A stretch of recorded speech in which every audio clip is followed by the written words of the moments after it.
حضور علیہ الصلوۃ والسلام نے فرمایا کہ مومن کا معاملہ بھی بڑا عجیب ہے کہ اسے اگر تکلیف ہوتی ہے تو اس پر وہ صبر کرتا ہے، یا اسے خوشی ملتی ہے تو اس پر وہ شکر کرتا ہے، تو دونوں صورتوں میں اللہ اس کو اجر عطا کرتا ہے۔ اور یہ صرف شان مومن کی ہی ہے کہ وہ مصیبت پر صبر کرے، بلکہ فرمایا کہ مومن کے پاؤں میں کانٹا بھی چبھتا ہے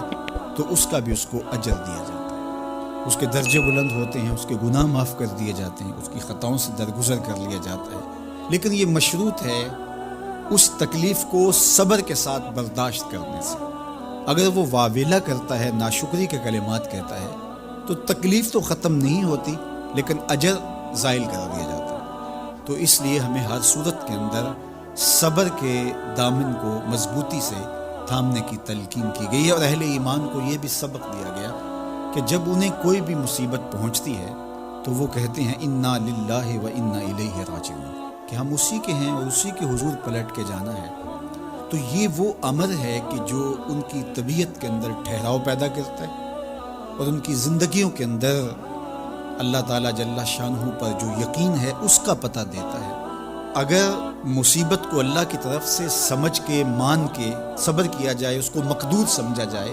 اس پر واویلا نہ کیا جائے، اللہ کی نافرمانی کا کوئی کلمہ نہ بولا جائے، اپنے عقیدے میں تزلزل نہ آنے دیا جائے، اپنے رویوں کی خوبصورتی کو زائل نہ ہونے دیا جائے، تو اس کا مطلب ہے کہ وہ شخص مومن ہے، اس کا یقین ہے کہ یہ اللہ کی طرف سے ہے۔ تو پھر اس کے یقین کے صلے کے اندر اللہ اس کو پھر ہدایت قلب کا چراغاں نصیب کرتا ہے۔ اور فرمایا واللہ بکل شیء علیم، اور اللہ ہر شے کو جاننے والا، اسے پتہ ہے کہ کسی پر مصیبت نازل کیوں کرنی ہے، اور اس مصیبت سے اس کا امتحان لینا مقصود ہے، اس کے درجوں کو بلند کرنا مقصود ہے، اس کے گناہوں کو معاف کرنا مقصود ہے، اس کو کسی آزمائش میں ڈال کر کے اس کو مزید کندن بنانا مقصود ہے،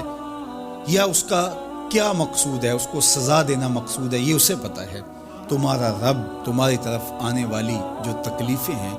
ان کے اندر ہزارہا پنہا حکمتوں سے واقف ہے۔ یہاں یہ بات بھی سمجھنے کے قابل ہے کہ جو شخص مصیبت کے آنے پر صبر اور استقامت کے ساتھ اس سے نپٹتا ہے اور اللہ پر جو اس کا یقین ہے اس میں تزلزل پیدا نہیں ہونے دیتا، کل من عند اللہ، اے محبوب فرما دیجئے جو کچھ ہے وہ تمہارے رب کی طرف سے، یہ اس کا خیال اور فکر ہے کہ یہ میرے اللہ کی طرف سے، تو پھر اس مصیبت کو ٹالنے والا بھی وہی ہے۔ تو اگر یہ اس کا عقیدہ پختہ تھا تو پھر وہ مالک کی دہلیز چھوڑ کے، مالک کی چوکھٹ چھوڑ کے کسی اور دہلیز پہ نہیں جائے گا، کسی اور چوکھٹ پہ نہیں جائے گا، وہ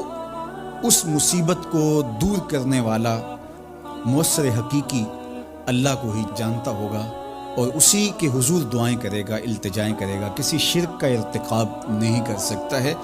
اور وہ مالک کی دہلیز سے کبھی روح گردانی نہیں کر سکتا، بلکہ اس تکلیف کے آنے سے وہ اپنے رب کے ساتھ اور زیادہ جڑ جائے گا۔